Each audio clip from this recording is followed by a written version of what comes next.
کیا آپ نے کبھی سوچا ہے کہ آسمان سے آنے والی ایک چیخ ایک سیکنڈ میں ہزاروں لوگوں کو پتھر کر سکتی ہے؟ وہ قوم جس نے پہاڑوں کو کاٹ کر اپنے عالیشان گھر بنائے، جن کی طاقت کا دنیا میں کوئی ثانی نہیں تھا، انہیں ایک ہی لمحے میں زمین سے مٹا دیا گیا۔ یہ صرف ایک کہانی نہیں ہے، یہ وہ سچ ہے جو قرآن ہمیں مدائن صالح کے کھنڈرات میں جا کر سوچنے پر مجبور کرتا ہے۔ ان کے غرور کا انجام کیوں اتنا خوفناک تھا؟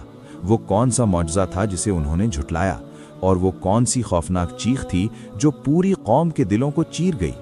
اس سچائی کو آج پورا سنیے، کیونکہ یہ آپ کو اللہ کی طاقت اور اس کے وعدوں کی سچائی سے ڈرائے گی بھی اور قریب بھی لائے گی۔ اس قوم کو سمود کہا جاتا تھا، اور یہ وہ لوگ تھے جنہیں اللہ نے بے پناہ قوت سے نوازا تھا۔ وہ آج کے سعودی عرب میں مدائن صالح یعنی الحجر کے علاقے میں آباد تھے۔ ان کے گھر عام نہیں تھے، بلکہ وہ پہاڑوں کو تراش کر ان میں عمدہ مکانات اور محل بناتے تھے۔ قرآن ان کی طاقت بیان کرتا ہے، مفہوم ارشاد باری تعالیٰ ہے، اور سمود کی طرف ان کے بھائی صالح علیہ السلام کو بھیجا، سورۃ الاعراف 7:73۔ مگر وہ اس طاقت اور رزق کے غرور میں مبتلا ہو گئے۔ وہ اپنے رب کو بھول گئے اور بتوں کی پوجا کرنے لگے۔ اللہ نے ان کی ہدایت کے لیے حضرت صالح علیہ السلام کو بھیجا۔ صالح علیہ السلام نے انہیں سیدھا راستہ دکھایا، مگر وہ کفر میں مزید بڑھ گئے۔ انہوں نے صالح علیہ السلام کو چیلنج کیا کہ اگر تم سچے نبی ہو تو ہمیں کوئی ایسا معجزہ دکھاؤ جو ہماری آنکھوں کے سامنے ہو۔ اور پھر وہ ہوا جس کا تصور بھی ممکن نہیں تھا۔ اللہ کے حکم سے وہ پہاڑ شق ہوا اور اس میں سے ایک عظیم الجثہ حاملہ اونٹنی نمودار ہوئی۔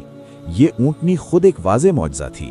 صالح علیہ السلام نے انہیں صاف حکم دیا، ارشاد باری تعالیٰ ہے، اے میری قوم، یہ اللہ کی اونٹنی ہے، تمہارے لیے ایک نشانی ہے، پس اسے چھوڑ دو کہ اللہ کی زمین میں کھائے، اور اسے برائی کے ارادے سے ہاتھ نہ لگانا، ورنہ تمہیں دردناک عذاب آلے گا، سورۃ الاعراف 7:73۔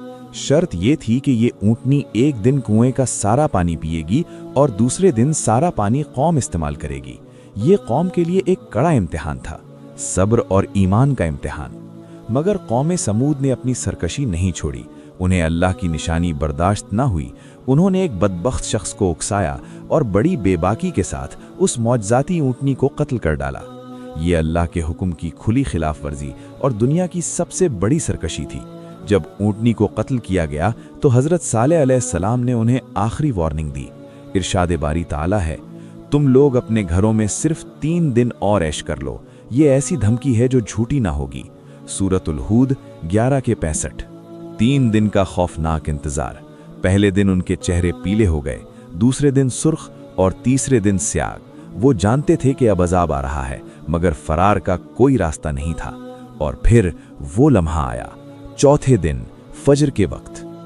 قرآن اس انجام کو یوں بیان کرتا ہے، مفہوم ارشاد باری تعالیٰ ہے، تو انہیں ایک سخت چیخ نے پکڑ لیا اور وہ اپنے گھروں میں اوندھے پڑے ہوئے رہ گئے، سورۃ الہود 11:67۔ یہ کوئی بارش نہیں تھی، یہ کوئی زلزلہ نہیں تھا، یہ آسمان سے آنے والی ایک ایسی خوفناک آواز الصاعقہ تھی جس کی شدت نے ان کے جسموں سے روحوں کو جدا کر دیا، ان کے دلوں کو چیر دیا اور ان کے وجود کو وہیں ان کے عالیشان مکانوں میں خشک لکڑی کی طرح بے جان کر دیا۔ وہ طاقتور قوم جو پہاڑوں میں گھر بناتی تھی، ایک چیخ کے سامنے ٹک نہ سکی۔ آج بھی مدائن صالح کے کھنڈرات میں ان کے تراشے ہوئے گھر موجود ہیں جو انسان کو بتاتے ہیں کہ طاقت صرف اللہ کی ہے۔ میرے بھائیوں اور بہنوں، اس خوفناک کہانی کا سبق ہمارے لیے آج کیا ہے؟ یہ ہے کہ اللہ کا حکم، چاہے وہ نماز ہو، صدقہ ہو یا صبر، ایک معجزاتی اونٹنی کی طرح ہے۔ جب ہم اسے حقیر جانتے ہیں، اسے کاٹ ڈالتے ہیں، تو دراصل ہم اپنے اوپر عذاب کے دروازے کھولتے ہیں۔ یاد رکھو، طاقت کا غرور ہمیشہ بربادی لاتا ہے۔ اللہ کی نشانیوں کا انکار کبھی کامیاب نہیں ہو سکتا۔ وقت کا عذاب اچانک آتا ہے اور کوئی بچنے والا نہیں ہوتا۔